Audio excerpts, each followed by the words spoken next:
Welcome to Adventures. in Poland. Welcome to Adventures. This is Adventures with Oli Castillo. Oli Castillo.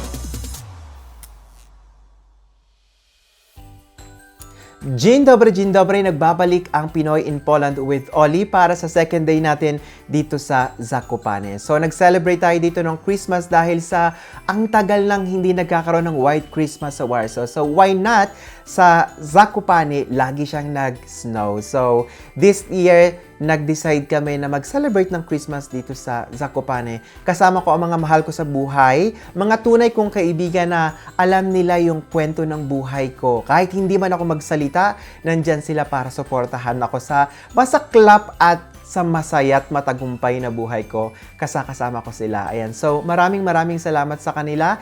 And shout out sa my JIL family dito sa Poland. Kasama ko din sila lagi sa aking pangarap. Sa panalangin nila, lagi nila akong kasama. So, paano nga ba namin sinelebrate ang Christmas dito sa Zakopane? So, syempre, mga Pinoy tayo, dinala natin syempre ang kultura natin sa pag-celebrate ng Christmas na kung saan nandyan yung mga pagkain Pinoy, nandyan yung mga palaro na kung saan talagang magiging competitive tayo kasi may mga papremyo.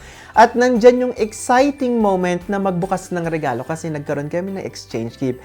Ginagawa naman namin siya taon-taon. Pero this year, sobrang special siya talaga. Yung napag-usapan namin kanina na etong Christmas na to ay the best celebration na ginawa namin dito sa Poland for 15 years. Ito yung pinaka-the best. Kasi hindi kami nag-stick sa isang lugar lang, nag-stay sa bahay kasi namamasyal kami. Ayan. So, sobrang ganda ng bonding. And sobrang kakaiba ng kultura ng mga Polish compare sa ating kultura kung paano tayo mag-celebrate.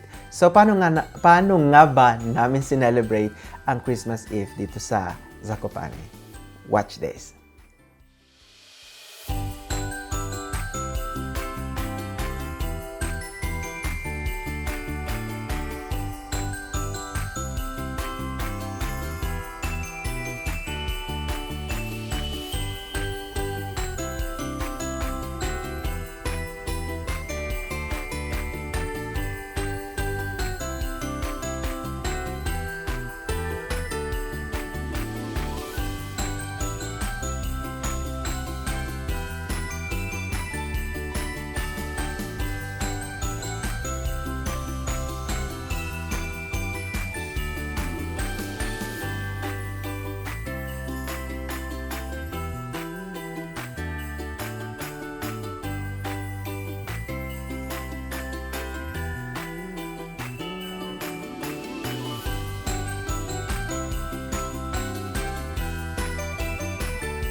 So, ganyan naming sinelebrate ang aming Christmas Eve. Simple lang, pero merong dating sa puso. May mga kirot sa puso kasi na-appreciate talaga nila yung mga regalo at saka yung mga pinagagawa namin. At syempre, nabusog naman tayo sa mga pagkain Pinoy na hinanda nila. Ayan, so, thank you sa inyong lahat.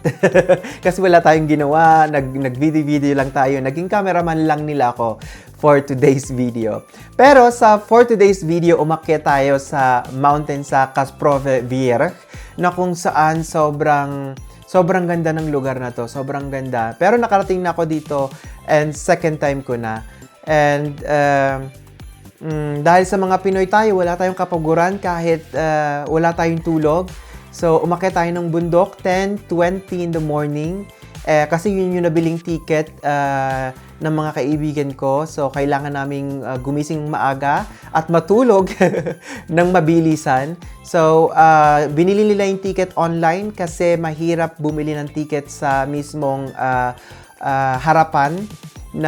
bilihan ng ticket kasi minsan hindi sila nagbebenta ng ticket kasi nauubusan na, syempre. And today nangyari yon, naubusan yung ibang mga gustong umakyat. May mga Pinoy na nakapila hanggang sa sinabing wala ng ticket. So, kung gusto nyong umakyat sa bundok na to, bundok ba? Mountain ng Kasprove, check nyong mag-online na pagbili ng ticket. So, mas maganda, mas mabilis, hindi nyo na kailangan mag-antay sa haba ng queue. And sobrang ganda talaga ng lugar na to. Kahit nakikita nyo lang ay white dahil sa snow, as in ma-appreciate nyo ang Kasprove Vierch. Ayan. So, kung gusto nyo makita ang Kasprove Vierch, panoorin nyo to. Welcome back sa second day dito natin sa Zakopane. So, aakit tayo sa second day mountain natin na Kasprove Vierch. So, ito yung natatandaan ko siya na nakarating na ako dito mga ilang taon na. Pero dahil sa takot ako sa height, so hindi ko siya lagi ginagawa every year.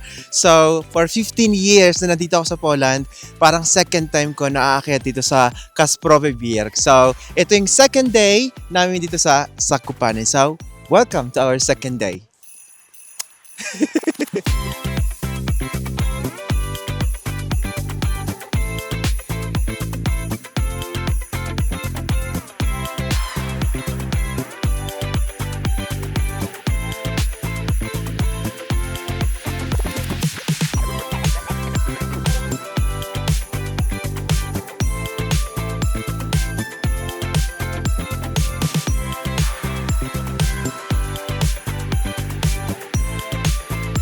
So, nandito tayo ngayon sa taas ng Kasprove Vierch. Ayan, so sobrang taas niya. So, parang sobrang takot ko yung nanginginig na yung tuhod ko. And sa transportation mula sa baba pataas, dalawang transportation na ginagamit kasi meron daw na dapat kailangan yung linya nung cable car straight lang siya, kaso kasi liliko siya, so kailangan siya maging dalawang station. So nandito na tayo sa taas na Kasprove. Welcome to Kasprove.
So okay, nandito na tayo sa pinakatuktok ulit. So hindi na tayo siguro aakit sa pinakataas pa kasi medyo madulas. Nadulas kasi ako kanina. Pero nice lang, nakaka-proud. Ang daming Pinoy tayong nakikita dito and na-experience din nila yung mga gandang bagay o magagandang lugar dito sa Poland. And hindi lang sila nandito para magtrabaho, na-enjoy din nila yung life nila dito sa Poland. So ito yung isang experience para sa ating mga Pilipino na sobrang may mga audience, hindi naman sila kita, may mga audience dito.